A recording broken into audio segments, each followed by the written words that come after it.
Going live in five, four, three, two.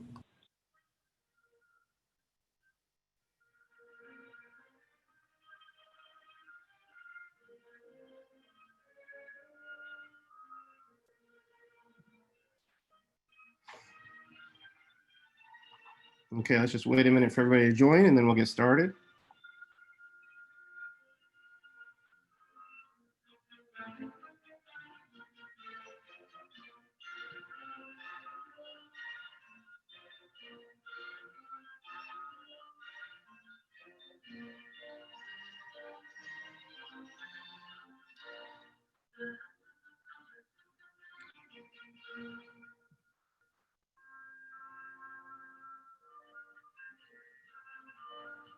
Okay. So thank you all for, hold on a second. Thank you all for joining us for this week's Miami Global Brain Tumor Symposium. Before we start the formal introduction, I just want to kind of play this short video from the Neurosurgery Research and Education Foundation, just introducing kind of their initiative, which I think is a very important one. So while we wait for the rest of everybody to join, I'm just going to play that and then we'll come back. You guys see that? Yes, we can. My name is James Badu, and I'm one of the neurosurgery residents here at the University of Miami. I know we all keep extremely busy schedules, but all I'm asking for is just a few seconds of your time. A few seconds just to look back on your journey to see where you started. Whether you're a neurosurgical attending, fellow, resident, or even a patient, or a loved one of a patient who's been touched by neurosurgery, take a moment to think about how you got to where you are today. I'm confident that every one of our stories involves someone who selflessly invested in you, someone who gave and gave so that you could have a brighter and better future. I know that that is my story. Now it's our turn. It's our turn to invest in the future of neurosurgery. The AANS, in collaboration with the charitable arm of Amazon, known as Amazon Smile, has started an initiative with the Neurosurgery Research and Education Foundation, also known as the NREF. The NREF's sole purpose is to brighten the future of neurosurgery by investing in a variety of innovative projects, research, and fellowships. Some of those projects include things like spinal cord injury, peripheral nerve surgery, neurosurgical oncology, vascular and endovascular neurosurgery, spine, skull-based neurosurgery. And it's as simple as using the Amazon account we all have. Let's invest in the future together. So, will you join us?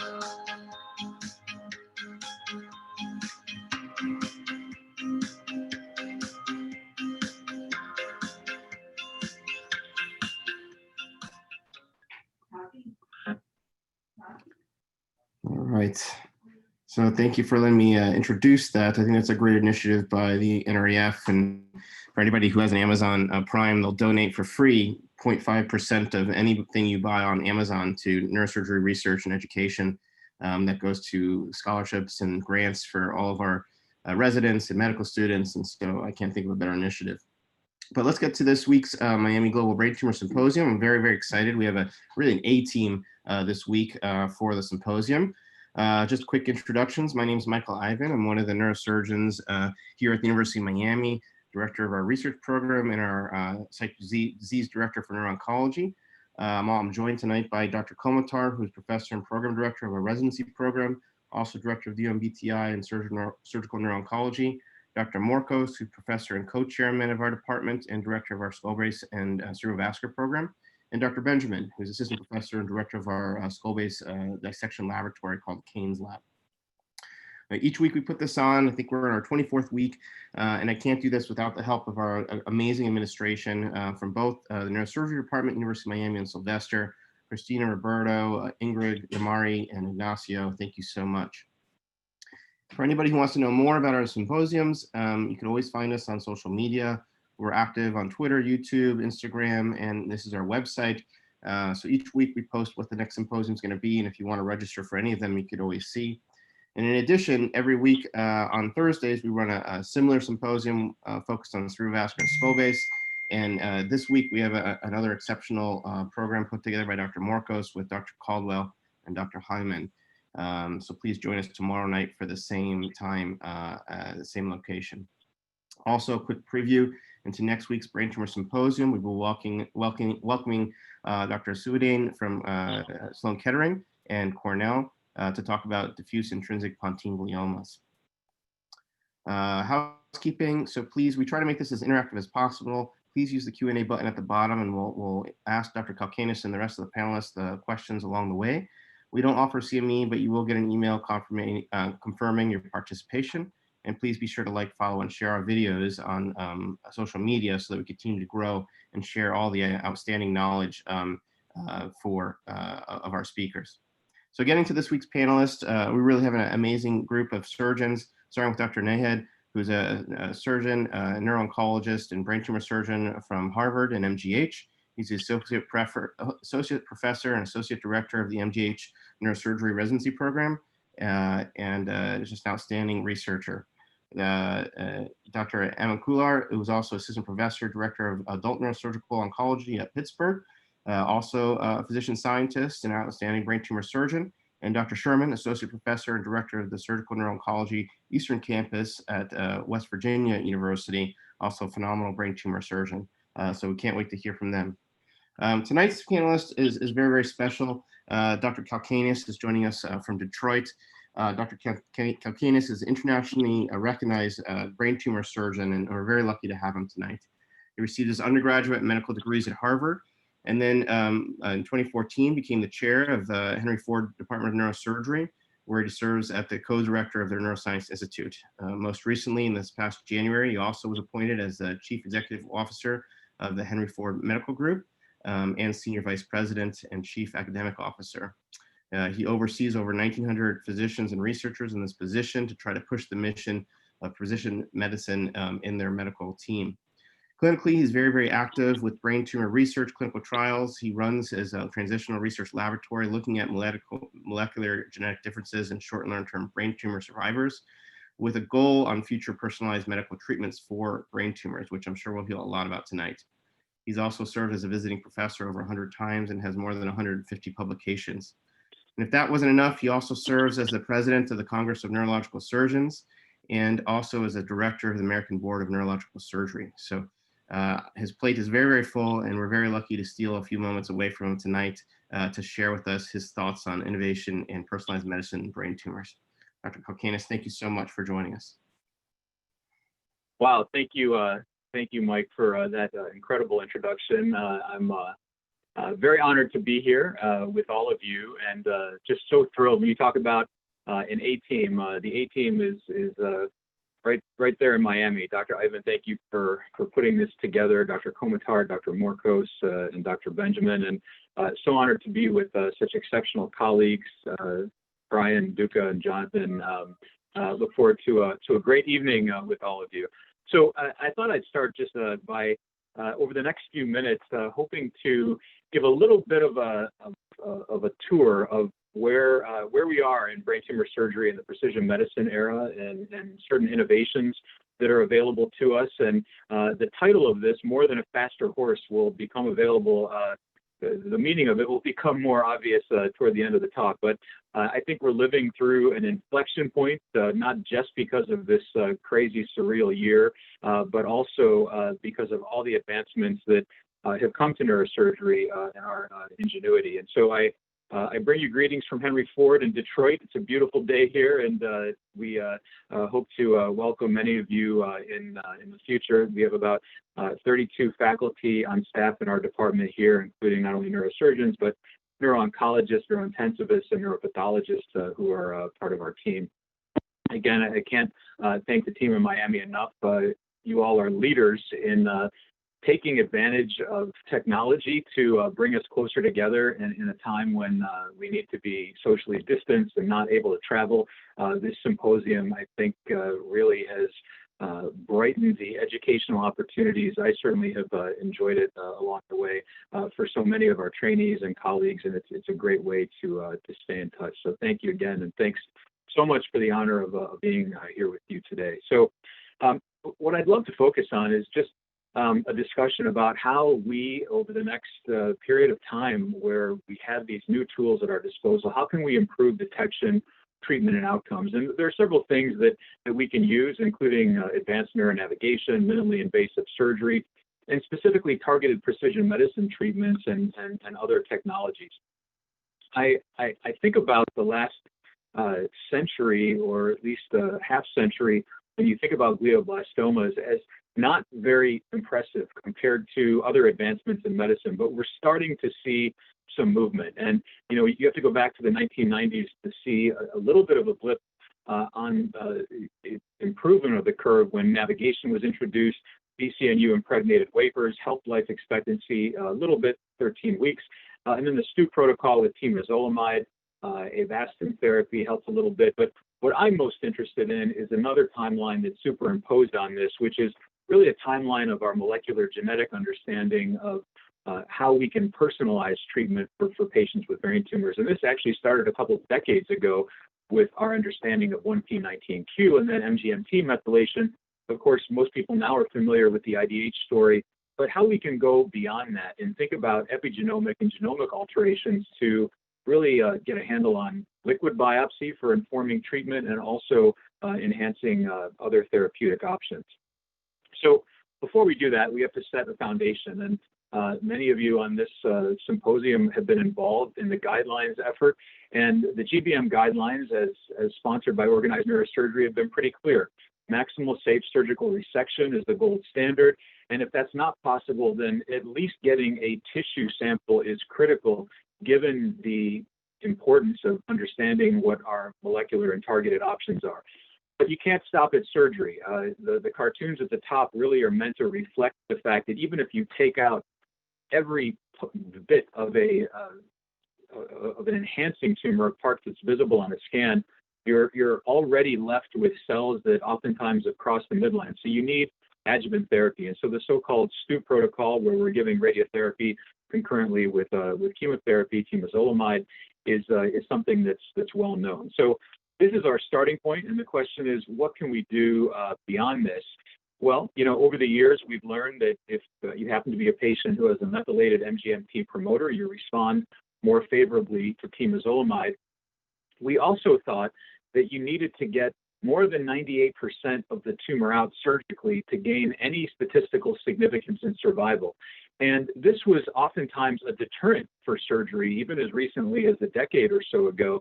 But what we now understand through many investigations, that really any bit of surgical resection, more than 3/4 of extensive resection, 78%, really does impact survival, and it helps with our understanding of the underlying molecular genetics. So what we've done at Henry Ford is try and take advantage of this by really doubling down on investments in our tissue bank.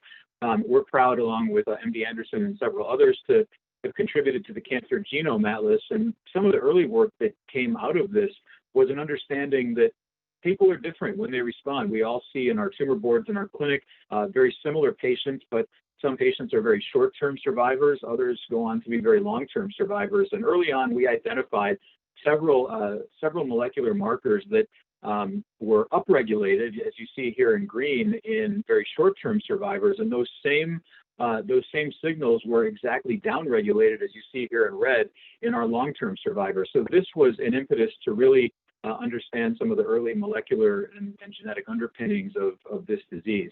And right now we're focusing not only on liquid biopsy, but in certain microRNA pathways that inform this diagnosis.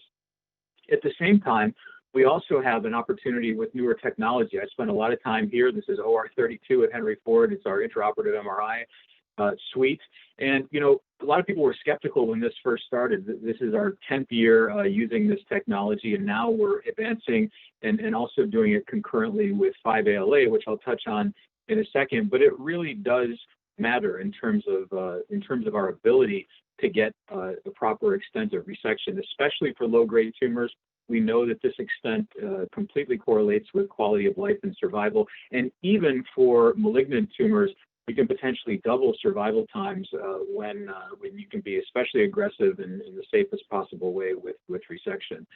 And the thing I like most about these technologies is that you can add on other adjuncts. So we do a lot of awake surgery, as all of you do, including DTI and functional MRI, which really helps plan our technique. And this was actually from the very first case we did a decade ago, and I still show it because under the microscope, under loops, under the naked eye, under any modality we had available at the time, we thought we were done with the case when we got to the image at the bottom left.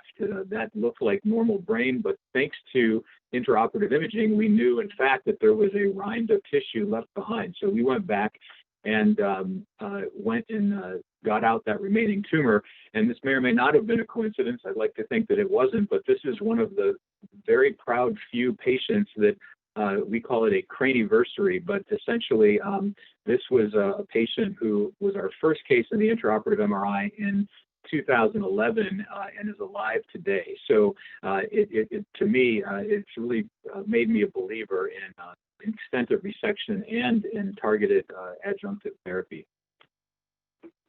So we also used advanced tractography, which in many ways is sort of like Google Maps in the brain. And, you know, this happens to be a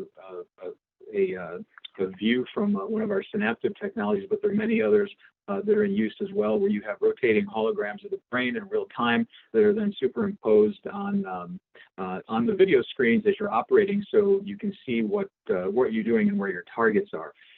Thanks to Dr. Lee at our institution, we also employ quite a bit of lit therapy. We use thermal ablation, laser thermal ablation for many indications now. It used to be for really limited to brain mets refractory to stereotactic radiosurgery. We now are doing it for focally recurrent primary malignant brain tumors, and even some first cases that are in maybe difficult to reach surgical locations. And the goal here, for those who may not be familiar with this technology, is not to burn or boil the brain, but really to get it in that sweet spot of about a 45 to 60 degrees Celsius range. And it's time dependent in terms of the thermal damage. And we hook ours up directly to the intraoperative MRI, so we can see the heat map being developed in real time. As you see here, you see the lesion being created. And the good news is that you can actually set temperature limiters around the lesion so that it automatically turns off when it gets to a more normal brain. And with that, as you see here, it keeps this a very, very safe procedure, such that you can actually get within a millimeter of the brainstem and not really cause any untoward effects. And again, our patients make me a believer. So this was our very first case from 6 years ago, and obviously a very difficult location. You all know the life expectancy of someone with a lesion like this, that's a malignant glioma, and that it's in a difficult to reach area. The next day, we kept getting serial images because it was new technology. We were worried that we caused more harm than good, given the bit of expansion. But over time, there was a little bit of internal dissolution of the tumor, not much edema. And believe it or not, this was a scan from earlier this year, and this patient is still alive. And so, I think that, again, used properly, having lit in the armamentarium is something that it has been very useful to us as well. But what about other surgical adjuncts? I've also become a believer in 5-ALA. ALA, the non-fluorescent ALA, the way it works, it's taken up selectively by malignant brain tumor cells. We don't know exactly why, but we think it has something to do with the disruption of the blood-brain barrier, increased neovascularization, overexpression of membrane transporters. And what happens is that it utilizes the protoporphyrin 9 pathway such that when you shine a polarized light onto this tissue, it turns a very bright magenta, pinkish red color. And so the patient comes in, they drink this substance right before surgery. And we took this all the way through the FDA a couple of years ago. It's been 3.5 years now, and I think it's come into wide use. This was the very first case I did, and I saved the picture because it reminded me of the cute Netter type diagram cartoon. Because in real life, it actually did look like that. When the polarized light was put onto through the microscope onto the patient, the malignant tissue really did emit this red-violet light that was very illuminating, pun intended, for the surgeon to guide in real time. And when you combine it with intraoperative MRI, as I'll show in a minute, you really can enhance your resection. And so oftentimes what will happen is that as you see here, you think you're done with the case, but then at the very end, there's a wisp of this pinkish tissue at the base of the cavity that says, you know what, it's time to be a bit more aggressive, even though the tissue looked pretty normal. So a couple of our chief residents and others at our institution did a study looking at really a systematic review, but also writing up our own experience of combining 5-ALA with intraoperative MRI. And our experience confirmed a pretty interesting synergy. And what you see here is that this was an intraoperative picture where we thought, you know, all the tumor had been removed, but you see on this top panel marked A that the intraoperative MRI was really showing some significant contrast enhancement in what we thought was likely residual tumor, but the 5-ALA did not show any enhancement. It really was not a vibrant pink blush. So we really thought, okay, well, maybe 5-ALA doesn't work. And we went back to the operating room to go after this, what we thought was remaining tissue. And in fact, the pathology showed it was just hypercellular brain parenchyma and actually some fragments of some gel powder, but there were no tumor cells. So in this case, fluorescence was actually a more accurate picture. And here's something in the opposite realm. So sometimes the tumor does fluoresce through the cortex if it's close enough, and it'll guide you in as you're doing surgery. This was a case of a 60-year-old who had a prior low-grade lesion that likely transformed. She presented with left hemiparesis, and this was in a pretty eloquent area in the precentral gyrus. And, during the case, we did it awake. The patient was still spontaneously moving her arm to command. We stopped the resection because we thought, okay, look at this intraoperative MRI picture on the top right. We were all proud of ourselves. It looked like we had a great resection, and the patient was still moving, following commands. And so, why tempt fate? We stopped there, but we had a lingering concern that, as you see here, there was quite a bit of fluorescence still remaining, even though the cavity looked clean to the naked eye, it looked clean under the microscope, and it looked clean on the intraoperative MRI picture. And unfortunately, this patient went on to have a very early recurrence, and we think it's because that fluorescence was real, and it demonstrated numerous foci of disease and cells with really positive histological margins confirmed by the pathologic sampling. So that made me a believer in 5-ALA, and I think when combined with intraoperative MRI, it really can help you see around corners. But in addition to stopping and starting and getting a scan, it can really provide some real-time estimation as to how to go forth with the case. But there's more to it than that. And I know we have Dr.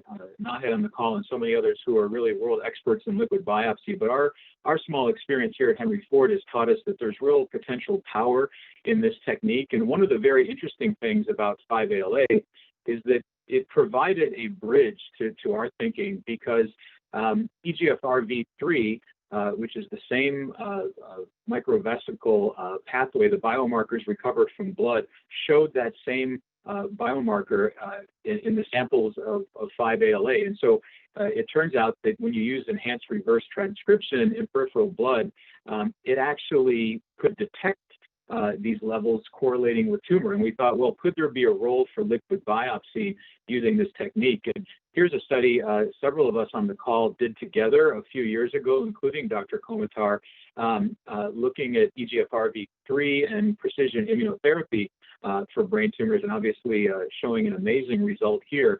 But again, being able to track this in real time through microvesicle analysis. So you're given a situation that all of us are confronted with where you have similar pathology on imaging. These could all be GBMs, but in fact, one is an abscess, one's a lymphoma. You still need a tissue diagnosis to confirm what you're doing. And one of the tantalizing questions is, what if all you needed was a simple $8 blood test? What if you could detect circulating biomarkers in the bloodstream that would guide treatment? And so one of the things that we're trying to do here at our New Cancer Institute and at our Brain Tumor Center at Henry Ford is take advantage of our tumor bank. And so we see about 900 brain tumor patients a year, and we have about 2,500 tumor board evaluations every year from those patients. Currently, we have about 6,000 clinically annotated specimens that go back 25 years. And the cool thing is that we have about 1,500 of those who have matched serum samples over the past decade. And so we really sought to figure out, could we show a correlation? Could we go back and predict, knowing what we know now, how they would do, and then what could we do prospectively? And so one of the things that we've developed is this avatar model, where every single patient with a brain tumor at our institution, when they go to the operating room, we take some of the tissue. Obviously, most of it gets sent to pathology, but we keep some of it. We send it to the lab through a process of enzymatic dissociation. We create these patient-derived xenografts. We implant them in a mouse model. That mouse becomes an avatar for that patient with that patient's actual tumor. And then we do an intense degree of molecular profiling, sequencing, drug testing, and so forth to really see if we can bolster an analysis for clinical trials or get at a targeted treatment based on these studies. And so one of the things that has come out of this is an interesting opportunity for liquid biopsy. And it turns out that you can measure both cell-free DNA and RNA in the circulating blood. And these so-called epigenetic biomarkers are pretty stable and pretty reproducible. So we set out to do a study looking at epigenetic liquid biopsy for glioma. We had 52 patients with new gliomas, 39 were high grade, 13 were low grade, and then we had 14 healthy volunteers. And it turned out that 96% of these patients, 50 out of 52, we could correctly diagnose the fact that they had a malignant brain tumor. And in fact, we also could compare their molecular subtypes, including IDH1 status, EGFRV3, and so forth. And even if they were low grades, we could detect those as well. The interesting thing to me is that we thought we had 2 false positives. We had 14 healthy volunteers, but 2 came back positive. Turns out it was only 1 because the other patient, a woman, actually went on to develop a breast cancer, and she actually got a mammogram as a result of her participation in this study, and turned out that she did have a carcinoma. So we think that this had statistical power. And we did several other age correlation samplings. We looked at brain-specific probes to make sure that there wasn't any overlap with other body tissues like bladder cancer and so forth. And we compared our training data sets for this liquid biopsy experiment to our entire high-grade glioma tumor bank, and it was the expected correlation. So here's what we found, and essentially, if you look on the left side, this is the blood, and if you look on the right, it's the corresponding patient tissue. And then there are about 15 molecular epigenetic markers that we feel tell this story. And in fact, all of them correlate, same intensity, same color. The only thing that's different is the normal. So the normal tumors, they're not tumors, the normal patients' blood is on the left, normal tissue from, let's say, epilepsy specimens and so forth were on the right. That didn't correlate. And we think that had something to do with maybe these brain-specific probes leaking into the serum, maybe because of the breakdown of the blood-brain barrier. But either way, there was a high degree of correlation, and showing that there was some specificity and sensitivity to a high degree. So then we looked at 8 specific epigenetic areas, and we found that they actually predicted not only tumor versus no tumor, but IDH mutation status, mutant versus wild type. Again, serum on the left, tissue on the right. And so this got us very excited, thinking that, okay, we have a proof of concept now. What about our longest term survivors? Can we see what's unique about them and replicate it and try and change the genetic footprint, as it were? And so currently what we're doing, and we're almost completed with the first phase, is a prospective study taking blood samples from any time a patient interfaces with our department. So coming in for a consultation, getting their first MRI, getting surgery, their post-op visit before they start radiation, after they're finished with radiation, their second and third rounds of chemotherapy, and so on and so forth, with an attempt to try and correlate, because our thought is that the value of this is not really to diagnose, because you're always going to need an MRI, you're always likely going to need some surgical intervention. But can you predict response to treatment? Can you change directions mid-course? Why wait 6 weeks or 3 months for an MRI when you can know maybe after a couple weeks that the treatment's working, or really trying to use new interventions to try and get a better outcome. So more to come on this, and I know that many great people and sites around the country are working on similar protocols, but hopefully a vexing question that we all get in our tumor boards over time is, is this pseudoprogression or is it true progression? And in fact, perhaps the goal would be to really answer that, and then start treatment to the point where we can really change the survival curve.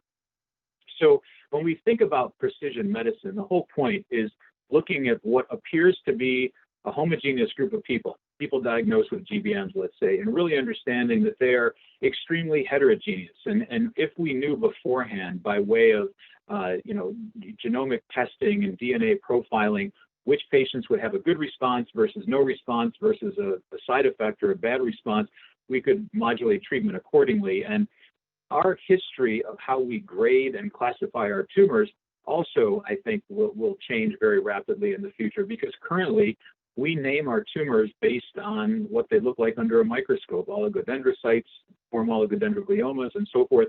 But we now know, or we think we know, that through this molecular genetic analysis, the contribution of these bad actors, let's say an IDH wild type mutation, some of those do contribute to so-called low-grade tumors. And so now perhaps we understand why some low-grade tumors behave like high-grade tumors, and patients with them have poor survival. So when you look at stratifications of survival and Kaplan-Meier curves, the ones showing molecular subtypes are much better indicators of prognosis and tumor biology. On the left, it's tumors graded by how they look under a microscope, but on the right, they're really stratified by their IDH status, and it really gives you a better sense, regardless of the type of tumor, of how someone's going to do. And I think that more and more we're going to be classifying tumors based on their molecular genetic subtypes. And our current politics notwithstanding, the cancer moonshot from a couple of years ago by former Vice President Biden really helped start the GBM Agile trial, which we're excited to be a part of. It's really now just getting off the ground. It was inspired in many ways by the death of Beau Biden. But what this is essentially a real-time molecular genetic tool to understand if there's a patient in Tokyo or London or Miami or Detroit or Boston or anywhere in between, that people would know in real time, not having to wait a year to publish a result on 50 patients, but understanding which treatments were rendered with which molecular subtypes to figure out as a field and as a profession which treatments are working and which aren't, with making adjustments in real time. So we hope to have our first set of results from this study in actually a few months. And so the key here, I think, moving toward the future and being innovative, is really understanding the role of a cancer biorepository and data sharing. And then you can dream big. And, we all wear wearable devices, and we all heard about the buzzwords of machine learning and artificial intelligence, but what does that mean really and truly for precision medicine and for neurosurgery? And of course, there's a spectrum of what big data can do to really impact our daily life and the lives of our patients. But you can imagine that this is no longer science fiction. So for instance, already today, there are iPads being outfitted with touchscreens that can pick up early signs of Parkinson's disease. There are sensors in toothbrushes that pick up an increased risk for celiac disease and monitor sort of blood levels in real time. There are implantable vascular flow bots that sort of track throughout the cardiovascular system and look for blockages and arrhythmias and so forth. This is what's really cool about living in the age that we do, but it gets to this concept of a pre-vivor, and it's just a play on words, but it's a survivor of a predisposition before you even get the disease, or even before you know you have the disease. And so maybe if brain tumors could follow this course, we really would take a giant leap toward making glioblastoma something more like a chronic disease rather than a death sentence. And of course, there's so many challenges ahead of us, not the least of which is data storage. But the real issue is not only data storage, but the analytics. And the analytics and the interpretation of this data really is the choke point, the bottleneck of this funnel. And I think that by working together and by having institutions like Miami and so many others that are partnering and sharing data and collaborating, we will get to the other side. And one of the things that we're excited about is the NIH All of Us research program. It's sort of like the old school Framingham project on multiple steroids. It's really an attempt to sequence 1 million Americans, and not just sick people, but healthy people, to understand their genetic diversity and what drives certain disease processes. We're honored to be part of this here in Detroit. I know that Miami is as well, and I think that already this is yielding significant insights into the molecular genetic makeup of certain diseases. And so for us, we tried to take all of this and build a fully integrated precision medicine program where any cancer patient, but specifically our brain tumor patients who come to us, do get molecular testing. That is bumped up against what we call a similar patients tool, looking around our region and around our country to see what treatments have been rendered before and what the outcomes might be given a certain pathway. And so when you think about what it means to go down this road of precision medicine, there's so many technological advances, there's so many scientific advances, but with this explosion in new targeted drugs, just when you think you're onto something, you realize that it's only one step up and there's an even higher summit yet to climb. But I think slowly but surely we're getting to a point where we can better understand this disease. And so to that end, a few cool innovations that we've tried to work on in our department is a portal. It's a software package called OnConnect that links patients and referring physicians and their molecular and genetic subtypes to available clinical trials and treatments regionally. And so a couple screenshots show something like this. It gives the patient demographics.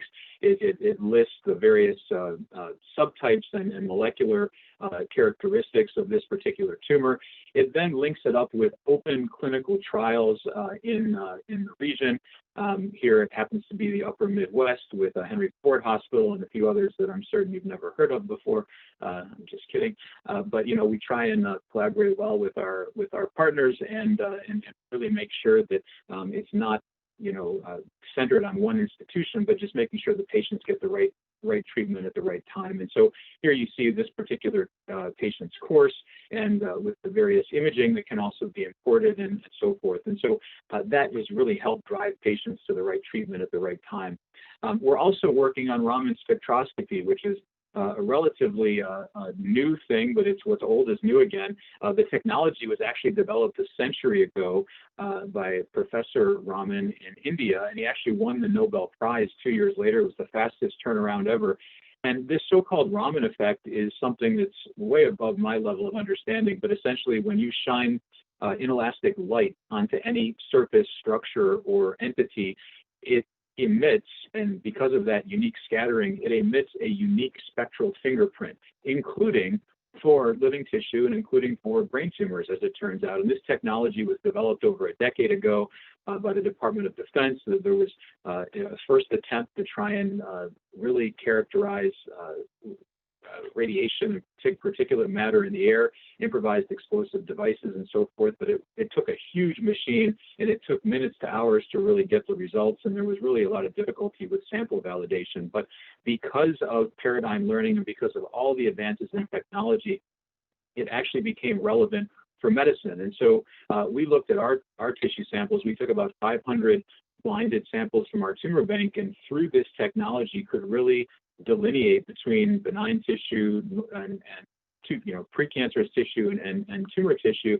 And it turns out with a very, very high sensitivity and specificity within the span of a second or less, we really could determine using this Raman probe if something was anaplastic or actually fully malignant tumor. And so what we wanted to do is put this technology on the end of a navigation probe, much like we're all familiar with. And given this advancement in technology and microprocessor abilities, it could now fit literally on the tip of a pen, or as it turns out, on the tip of a probe. And here's what we get in the operating room when we've been testing it. So it's both a color and sound feedback to the surgeon in real time, whether or not it's normal tissue, tumor tissue, or necrosis. We patented this a few years ago and now have done a few studies where compared to at our institution, it takes almost a half an hour or 3/4 of an hour to get a result back from frozen section.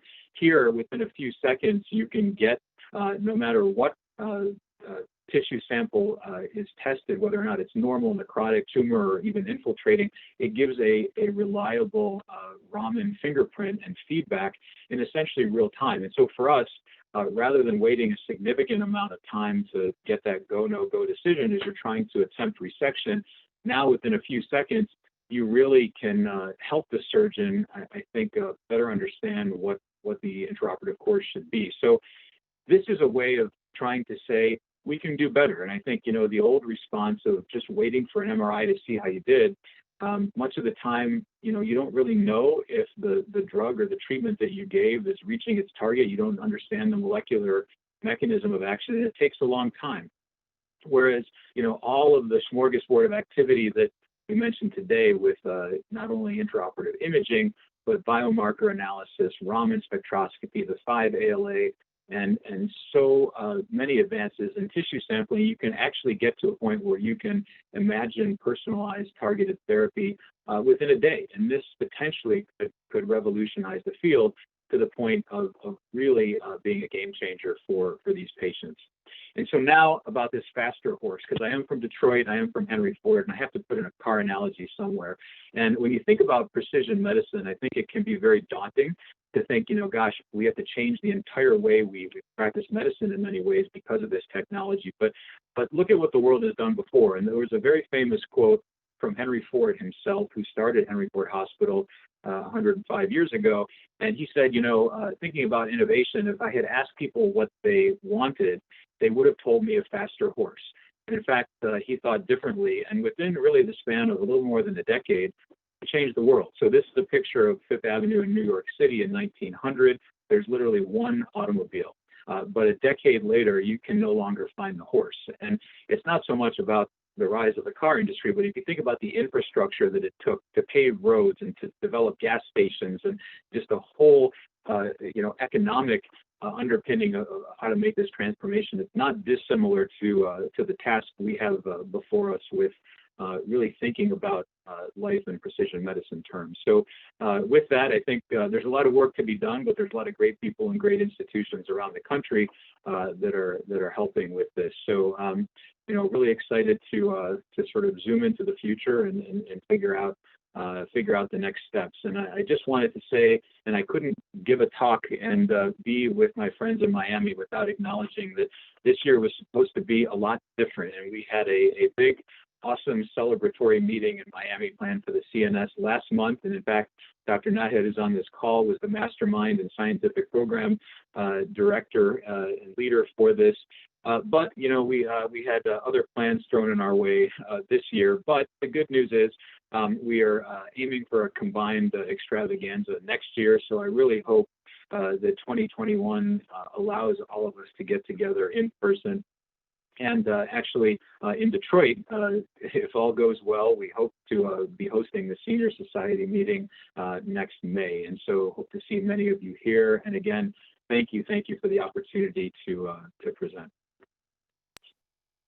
Thank you so much. That was an outstanding talk, and just to touch on so many different areas of brain tumor research. I think each one in and of itself is truly impactful, and to have a program where you're able to tackle so many is impressive what you guys have put together there. So you should be very proud of that. So while Brian gets his slides up, we have a bunch of questions here. Let me see if I can just get to a couple of them. Let's see. Alexandra Ortiz asks, what criteria is used to determine the extent of resection when making a decision between, is it, I guess, a 5-LA, is it bleeding through? Do you find like 5-LA bleeds through, I guess the tumor is what they're asking, or is it actually malignant cells? And how do you make the determine as the pink color fades away, where to stop if you're in a non-eloquent area? Yeah, I love this question, and I just saw it, and I think it needs to really be highlighted, because for me, the answer does not lie in whether or not you believe in the technology or the bleed through or the vibrance of the thickness or whatever.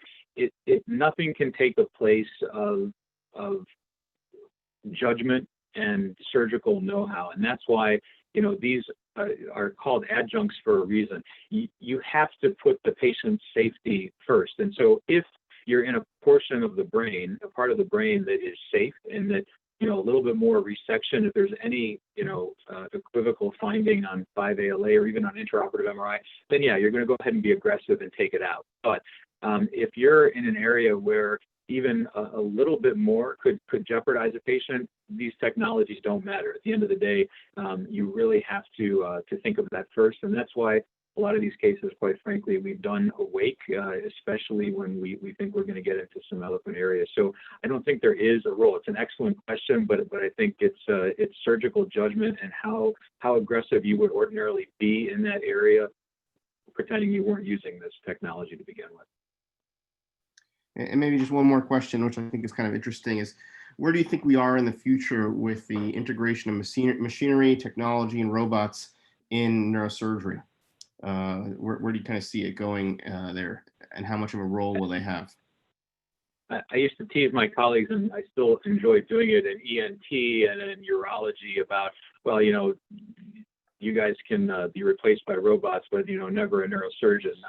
I'm not so sure anymore. I think that that there may be ways for image guidance, and especially when you link navigation to treatment. So when you think about focused ultrasound, which I did not touch on today, or even if you could couple things like Raman with an ablation, so that you could use technology to get you onto a platform where it could make a determination of what's tumor versus not, and then treat it directly. There could be a robotic component that does that, alongside. And I think that to me is very exciting. But again, there is no room for error in the brain, and so no matter what technology you're using, it will not take the place of your surgical and anatomical judgment. Okay, great. A lot of other questions, but I want to get to our speakers because we have some great topics here. So Brian, do you want to head us off? Sure. Well, thank you to Mike for putting this together, and obviously Drs. Komatar, Norikos, and Benjamin, and all my panelists. Dr. Galkanis, it was an amazing talk, and I look forward to being on a panel with Nduka and Jonathan.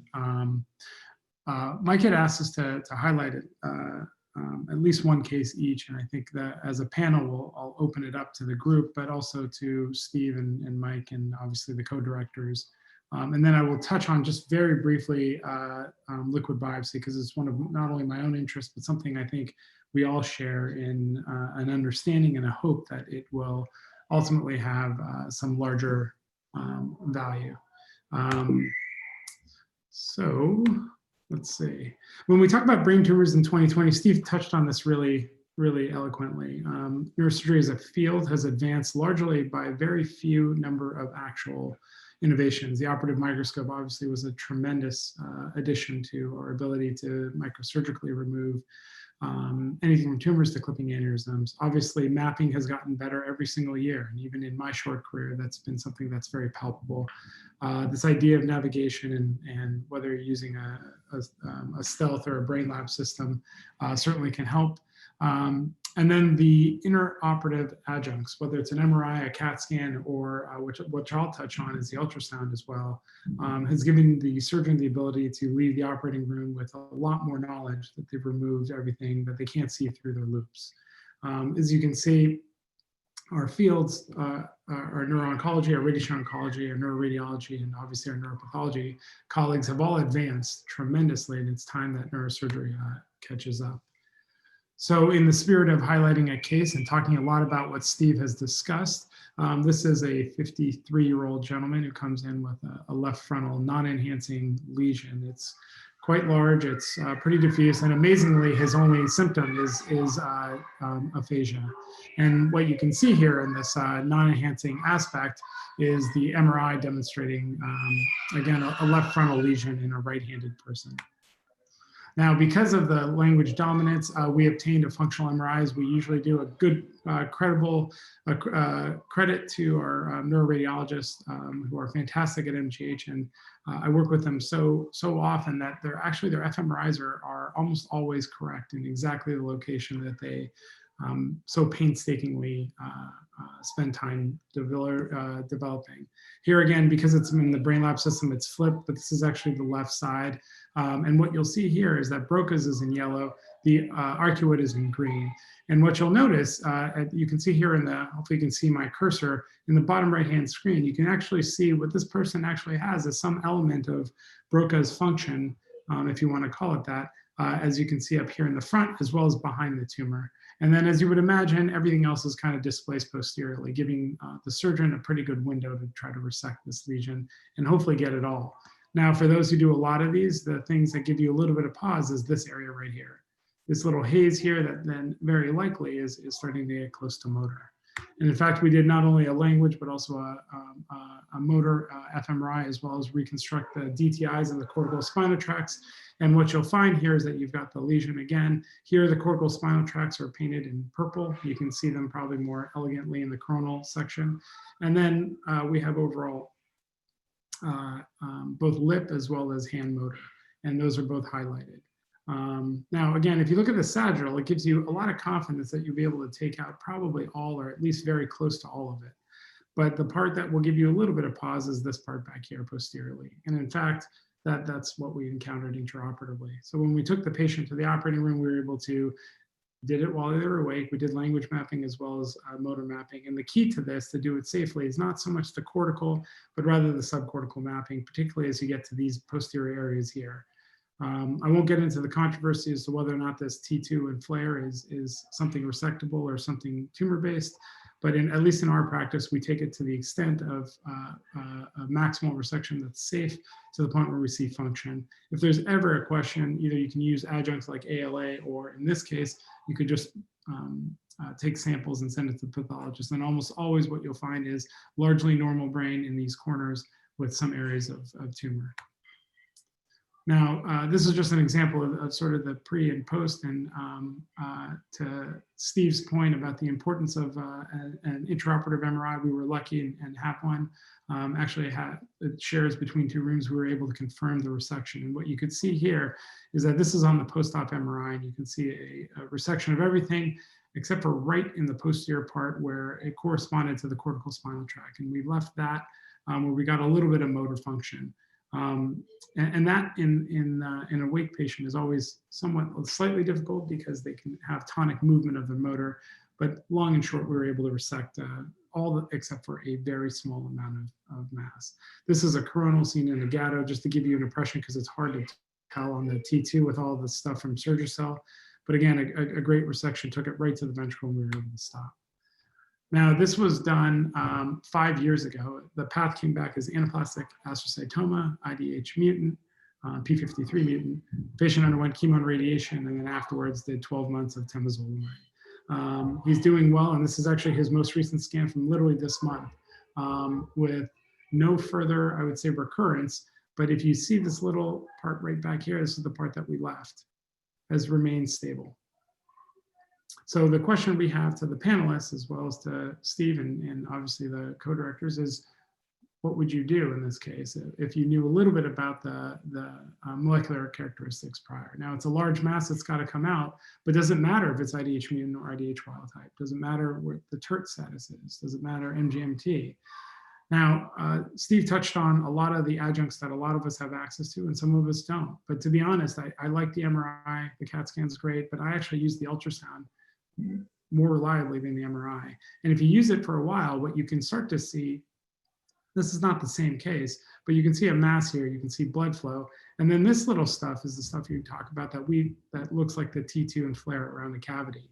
It clearly looks more abnormal than traditional tissue, but it's not exactly like the mass. And certainly when you end up resecting a mass, you can end up seeing there's a nice cavity, and then there's these areas around which almost always correspond to either blood, or if you can clear the blood, then it'll let you know that in fact there's a mass there. So to get to Steve's point, and really the point of this talk is how do we let or drive decisions on biomarkers? This was taken from a review on the cutting edge of what's happening currently. And whether you're looking at circulating DNA, RNA, if you're looking at exosomes or extracellular vesicles, or what our lab does is look at circulating tumor cells, this idea that you can actually use the blood to detect tumors, and not only do that, but drive care is something that I firmly agree with Steve that is definitely going to be the future of care with neurosurgery. So again, a patient will come in, they'll come into the hospital, they have an MRI that'll look abnormal. They're almost definitely going to end up getting surgery just for the sake of getting rid of mass effect, but also just to do a gross total resection. As Steve said, the extent of resection really does matter in terms of survival, regardless of mutational status, but especially because of mutational status. Once they have that, it'd be really nice to have a blood test that you could then follow as they go through and get chemo radiation. And while an MRI will look great, it's really the post-op, post-chemo, and post-radiation, the ones where you have to determine if it's recurrence or not, pseudoprogression or not. That's where, at least in our belief at Mass General, and it sounds like also with Steve at Henry Ford and elsewhere, that there truly is a need for liquid biopsy, and there's a lot of amazing groups around the country and internationally looking at this as well.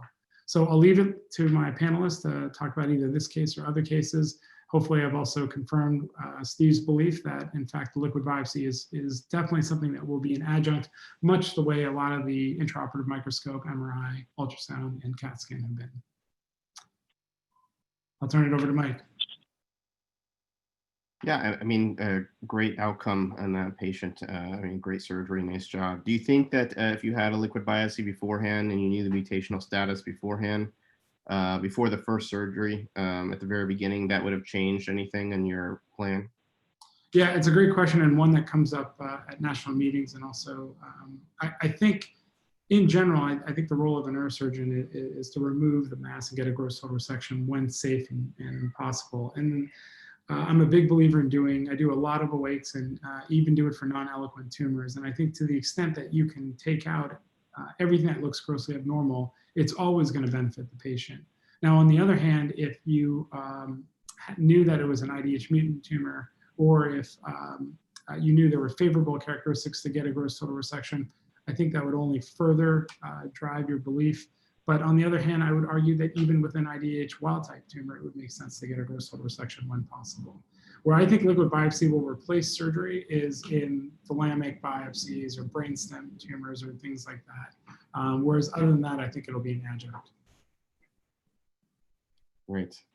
And the other question, obviously, this brings up the idea that these low grades are very heterogeneous and that there's hot spots within them. And even though your pathology showed that this is a grade 3, it's very likely that that small part that was remaining is probably not a grade 3, it's probably a 2, because you had such a great outcome. And so do you think that, knowing that information, as Steve was talking about, with this ability to kind of look at perhaps the tissue diagnosis and the subtypes as you march through those zones of tumor would be helpful? Yeah, no, I think as we become a lot more sophisticated with this, things like Raman or intraoperative sampling, even quick molecular assays that we may be able to do at the time of the surgery will have significant value. I have no doubt, Mike, as you said, that in fact, the tumor is so heterogeneous. And it is the nice thing about, similar to the tumor being heterogeneous, I think liquid biopsies are heterogeneous. So, our lab focuses both on extracellular vesicles as well as circulating tumor cells, because in not every patient are you going to find a CTC or a circulating tumor cell, and you'll need something else. And I think as you look at those things that are shed into the blood, you'll end up seeing a little bit of that heterogeneity of tumors. And it may not always be representative of either the entire tumor, but if you sequence them or get them sequentially, like Steve was mentioning that they're doing with every patient, I think that gives you a lot of value as to try to figure out what's happening. I've kind of wondered, first of all, the ultrasound, I'm a big fan as well. I've had access to intraoperative MRI since I left fellowship. So, I love the ultrasound, and I feel like it's helped get a better resection in combination with something like Gleolan.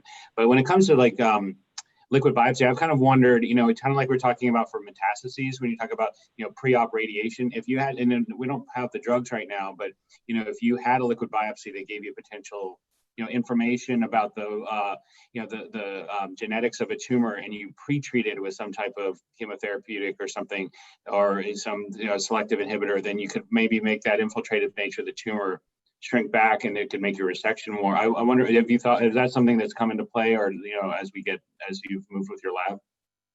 It's certainly it's a really great point, and we were able to do, or are able to do, fish-based assays just on the circulating tumor cells that we're able to capture. And then you can imagine ultimately you'll culture them and test a lot of drugs. And I think, as Dr. Sherman mentioned, you imagine at some point there might be some way to give chemotherapy targeting a tumor and possibly making it easier to resect or certainly shrink. I think that all of those are possible. It's just a matter of having the drugs catch up to kind of where we are, at least with other cancers.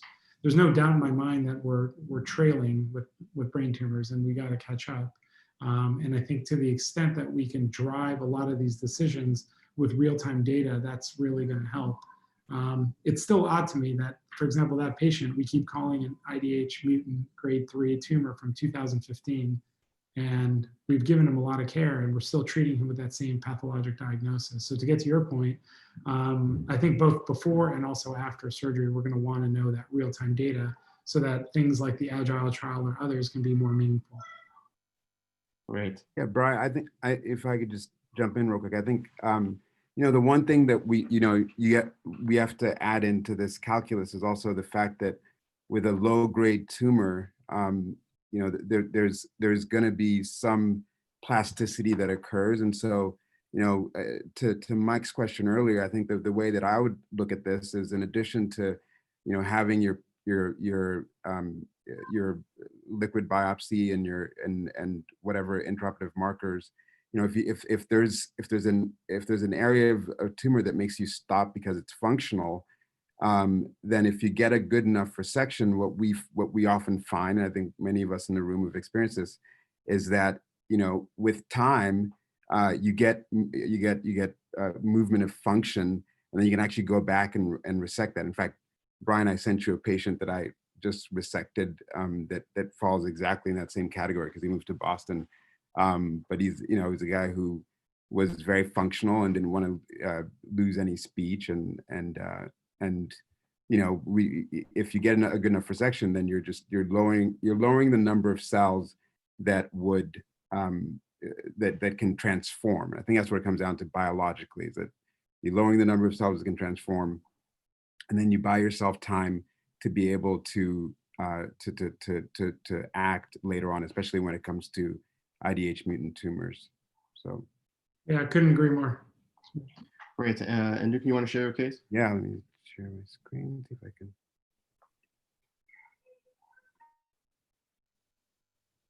All right. You guys able to see? Yeah, it looks great. Thanks. All right. So, I think so my name is Nduka Moncolor. I'm the Director of Adult Neurosurgical Oncology at Pitt.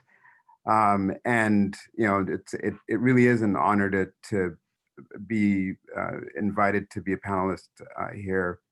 Dr.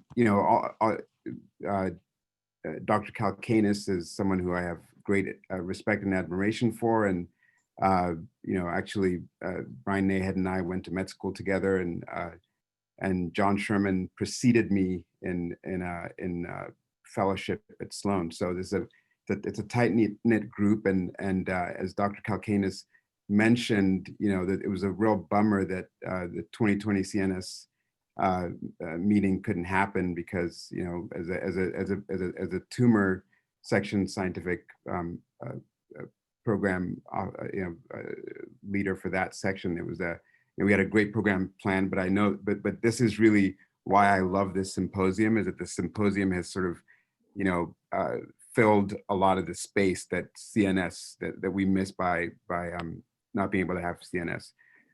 So what I'm going to talk about is very, very straightforward, and I'm going to talk about really how my approach to personalized brain tumor therapy and the fact that it's not really we talk about personalized medicine, but personalized medicine is exactly that. It's personalized. It's not each individual has a number of characteristics, and we tend to focus on their biological characteristics as the factor that really personalizes therapy. But there are also social characteristics and their individual characteristics that we have to think about as to really be I guess real doctors. And so personalized medicine happens every day. We're just trying to make it better. And to that point, you know, the case I'm going to present is that of a 33-year-old woman with a left motor strip, what was called a pilocytic xanthoastrocytoma, who presented to our institution 3 years ago with another surgeon and was experiencing focal motor seizures of the right hand. She was biopsied, and the biopsy was consistent with WHO grade 2 PXA. So this is where the personalization starts to come in. So this mutation has a BRAF V600E mutation, which we know underlies many pilocytic astrocytomas. But in addition, the patient also has loss of the P16 CDKN2A pathway. And so that tells you about something about this tumor. You're already able to personalize this case because you know this is a pilocytic astrocytoma that's gone bad, right? Or that has a capacity to go bad because it's got a mutation in the cell cycle pathways that would normally restrict tumor growth. So the oncologist called me because this patient wanted to get pregnant, and they were concerned that there might be progression during during her pregnancy, as sometimes happens, although it's not completely clear when patients progress during pregnancy. But she's neurologically intact, and she has this tumor. So, again, we talk about, what's the next step in personalized therapy? Well, you have to have functional imaging, and at our institution we use not only functional MRI but also MEG scanning, and what I find is that MEG is actually much more beneficial for motor localization, and functional MRI is more beneficial for language localization. That's just sort of anecdotal, but what we found is really that this tumor was in motor cortex, and so the idea was, how do you resect a tumor that's in motor cortex in a completely normal woman with 33 years old and wants to get pregnant? Then the answer is you get information. So is that information going to come from a blood tube? Is it going to come from an MRI scan or another sort of functional image? There's lots of ways to get information, but in this case, the way we chose to get information was with high definition tractography, which has really become the workhorse at our institution. Not just using DTI, but really advanced HDFT to analyze the white matter pathways. And so what you'll see first is the motor region, and you'll see that the sensory region. You'll see that sensory really is surrounding this lesion, but you can see that there's a little tiny hole within sensory cortex, which I'll play a couple more of these. So this is the SLF, and the SLF is completely lateral to the lesion. But what we're trying to build an anatomic pathway. So we already have a genomic understanding of this lesion and what would cause it to progress. And the next step is, well, what's our anatomic pathway to actually resect it? So here's motor. And so we can see the motor fibers are slightly anterior to the lesion. You can see the motor fibers draping over the lesion, suggesting that there might be a very, very narrow window that you could take. And And so this is, one of the lessons that I try to teach my residents, but all of us, all the panelists know, is that, there are multiple ways to get to a tumor. And as an intrinsic brain tumor surgeon, you have to think about what modality allows you to cause the least harm. And given the totality of our information, we realized that it was going to be a transsulcal approach. Sorry, this video doesn't seem to be showing up. But basically, we did an awake surgery. We mapped the patient. We were able to localize both motor and sensory, and we were able to identify a transsulcal approach into this lesion, and you can kind of start to see what the transsulcal approach would look like. It was again right through the central sulcus, coming down diagonally from lateral to medial into this lesion, and you can appreciate that after resection. Sorry, I'm trying to see if this is, but I can't see the panel on the right, but hopefully it's a post-op. But after resection, we were able to get a near total resection of this lesion.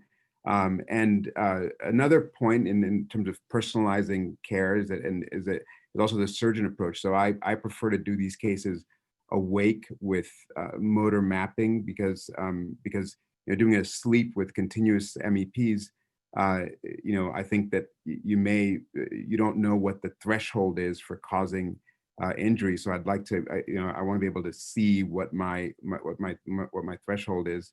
And in this particular case, we got to a point where we started to get a tiny bit of hand weakness, and it was very, very subtle. But I knew that this 33-year-old woman didn't want a major deficit, and so we were able to resect this tumor completely, with the exception of a small nodule laterally. And so it'll be interesting to see what happens to this, very small nodule, but we were able to get 95% of a tumor out that would otherwise be considered unresectable in many cases. So the patient did do quite well. She was, the most important thing is that she had her frequent seizures actually declined dramatically, and she was discharged on post-op day 3 with 4 out of 5 hand weakness. And this, I'm sure this video is not going to play, but let's see. Oh, actually, it will play. So this is her post-op, and again, we're right in her hand region. And so I think hopefully this sort of displays the combination of the use of genetic information. If this was a pure pilocytic astrocytoma, we probably wouldn't have, we would have reassured the neuro-oncologist and said, let her get pregnant. It's only a single BRAF mutation. But we knew that genomically that there was a pathway to high-grade transformation. And so it caused us to act more quickly. And with our preoperative mapping modalities and then intraoperative mapping modalities, we're able to create a situation where we could actually achieve the exact goal that the patient wanted. And so now she's off, I suppose, trying to get pregnant. So we'll to be continued. Great case, very challenging with a good outcome. Just interesting, a poll of the panelists, who would have tried to do a BRAF inhibitor first before resection, and who would have done the resection? Anybody would have done it differently? I think I would have done it the same way as Duke on that.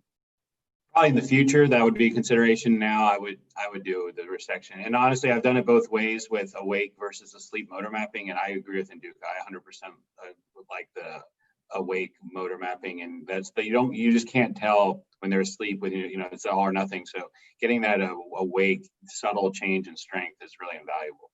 So great job. Yeah, And I think the final, to that point, John, I think that and Mike, I think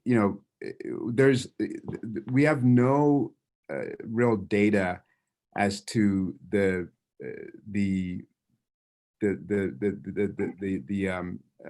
I guess the efficacy of BRAF BRAF inhibitors, even in simple pilocytic astrocytomas where you've left a small amount. So I think that so we've had 1 or 2 cases where it's really worked quite well. And we have many cases where the tumor has been static and some where the tumor has grown. So I think that would have been my reluctance, and also given the fact that she wouldn't wouldn't be able to get pregnant on a BRAF regimen. Dr. Kalkanis, any thoughts? Sharing my screen.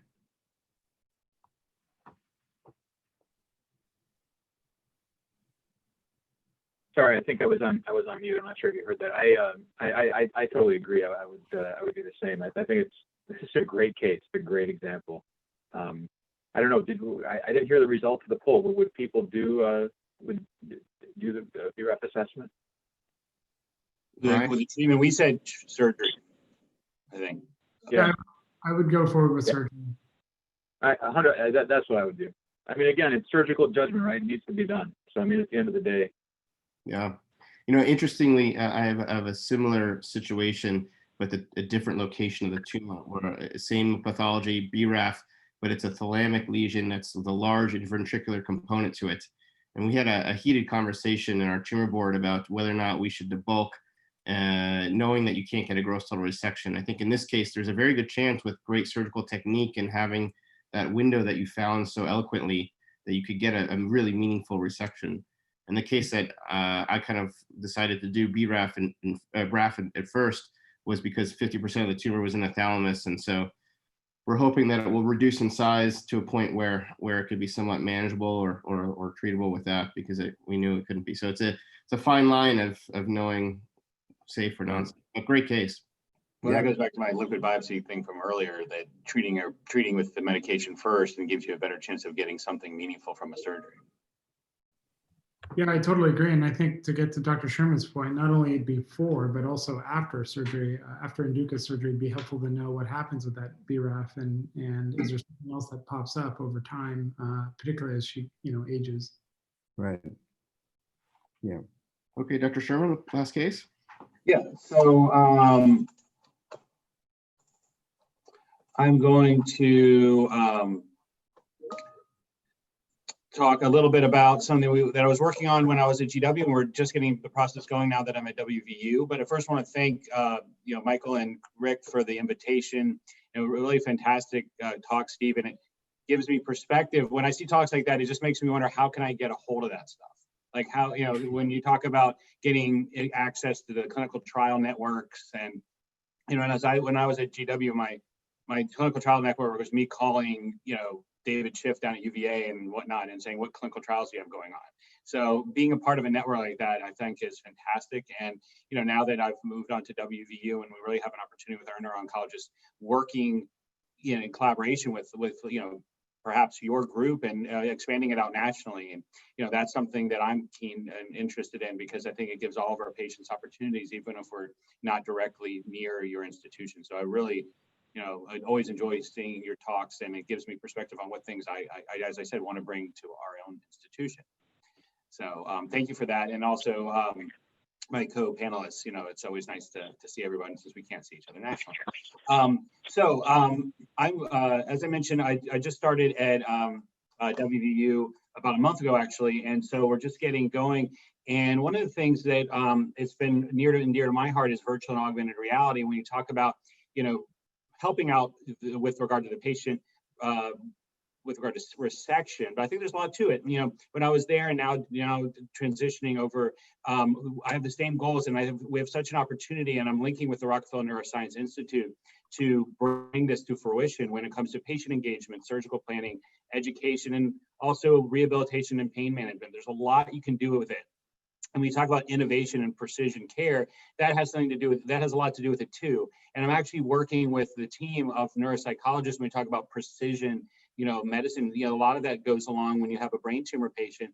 You really have to consider, and this is something that I've been thinking about for a long time, you know, pre and post operatively, can we really maximize our patient's outcome? They talk about best outcomes for patients that have a better disposition, a better perspective on their outcomes. And so we're working on a protocol. It just started about a couple of weeks ago, of linking. We're actually linking with a neuropsychologist that's done training with down in Costa Rica, who linked over to, you know, he worked with Hugh Defoe, and so he's helping us kind of develop a protocol that says, how do we evaluate our patients pre and post-op from a precision, you know, is there something unique about how these patients are experiencing it? So that's a whole other thing down the road. But what I want to talk about today is really, you know, what we are working on to help us, you know, better understand how to treat our patients from a preoperative planning and intraoperative planning. So, you know, virtual and augmented reality has been something that that we had for about 5 years.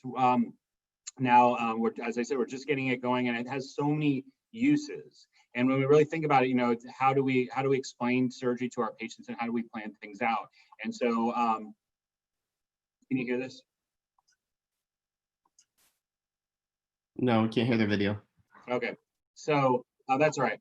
The video is just showing that, you know, you have a patient that's literally wearing the headset. And so this is the patient example. So you have a 60-year-old patient, and just to give perspective on patient engagement and planning, this patient was referred from a local neurologist, and they lived in not too, you know, long before they came to me in Cleveland. And so they were actually planning on going to Cleveland to get treatment before they came to see me. And so they had an occasional spastic movement in her right arm and some dysesthesias in her right leg. And so the MRI revealed a sub-centimeter area of flare. And so they weren't sure what that was. The neurologist locally put her on anti-epileptics, on Timidar. And so, you know, 1 year follow-up MRI showed 1.5 or 1.5 centimeter lesion. And so, you know, so then, you know, this was a case I did before I left GW. And so you look at it and you have something like this. And so, when you're looking at this, you know, so one question becomes, how are we going to biopsy this? And how are we going to, you know, liquid biopsy could come into play nicely in a patient like this where you're going to have risk. How are we going to do this safely? And then, you know, what's our real goals of surgery? And so we came up with a plan using, you know, virtual reality. And so we planned this out, and I tried to do this on our 2D system. And so the reason it says plan 1 is because I looked at 2 or 3 different plans, trying to pick the direct access to get the maximal amount of a biopsy. And you can see a lot of this was cystic. And so we did preoperative DTI and fMRI and all that. And so that's what we ended up, we had that. So we have this, we planned this out. And, you know, as I said, we had 2 different trajectories. The third one we kind of knocked off immediately because that was more anterior once we had our DTI. And so essentially she comes to the clinic, we don't have any of this prepared. We get the fMRI and the DTI that, you know, later that week, she comes back to the clinic, and she never went to Cleveland. And so so it helped from a patient engagement perspective for her to understand, but not only from an understanding perspective, it gave us perspective on how we can safely get to this. And so we end up, you know, just doing a standard needle biopsy, but it was quite a sharp angle to get there. And we wanted to maximize our resection. So then once we, you know, when I say resection, I only mean that we wanted to maximize the amount of biopsy material. And I don't think I could repeat this, but we managed to take out the entirety of the cyst. And so all that cyst came out with one fell swoop. And it was only because from the preoperative planning, we were able to, you know, evacuate the cyst because we took the long axis to the mass. And so, you know, and the other thing that can happen afterwards is patients always want to get, you know, a video of what you did intraoperatively. And so we provide this to the patients now. And so they get a HIPAA compliant video, and you can kind of see, you know, what was left over from a flare signal. And so, and that was the non-cystic portion. And so, the interesting thing that I find about a case like this is that, the patient leaves, it can leave immediately post-op day 1. They have, she had no deficit, and we get a diagnosis. And so this is when it comes to the precision side. So we don't have time for, I have 2 other cases which we don't have time for today, but this patient is a grade 3 astrocytoma, IDH mutant, MGMT methylated. And the reason that that's interesting to me and I think for all of us, is if we go past another case, here's a glioblastoma. This is a patient that we use Gleolan, and this is an IDH wild type, MGMT unmethylated grade 4, right? Our third case, this is an MGMT methylated IDH wild type glioblastoma. What's the issue? Every one of these patients, different pathologies, really, we're all treated with Timidar and radiation. And so, if you looked at case 3 here, this patient has a little dot here, so they have multifocal disease. This patient had, technically gross total resection from our 5-ALA. So we had good resections, and they all got treated with the same drug. So the reason I bring up about the virtual reality, I think for me, it helps. I feel like I explained to my patients better, but I think it plans out things better for me with cases. But I would be interested with the panelist thing, from as we move forward, this is a patient that we sent, we were working with the NIH at the time. We sent it over there, and they gave us a smorgasbord of molecular data and genetic data, and we didn't do anything with it. And I know we don't have any real avenue to do anything with that data now. But as we move forward, I think from a precision medicine case, these 3 patients who all had different tumors technically should have different treatments. And so I'd be interested to open up the panel, Steve and the others, where you think this is going and how long will it take to get there?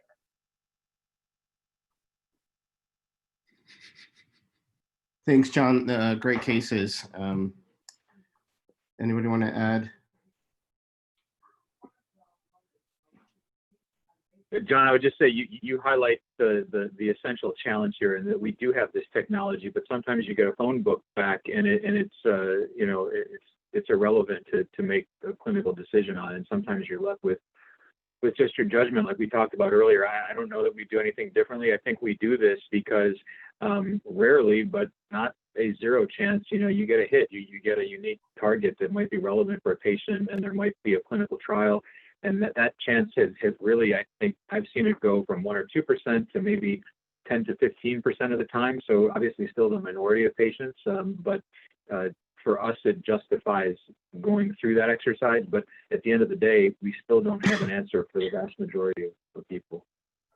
And that's where, like, your network that you've created with regard to the Midwest, with the different centers that you mentioned, and with the Agile trial, I'm very interested to see as these develop.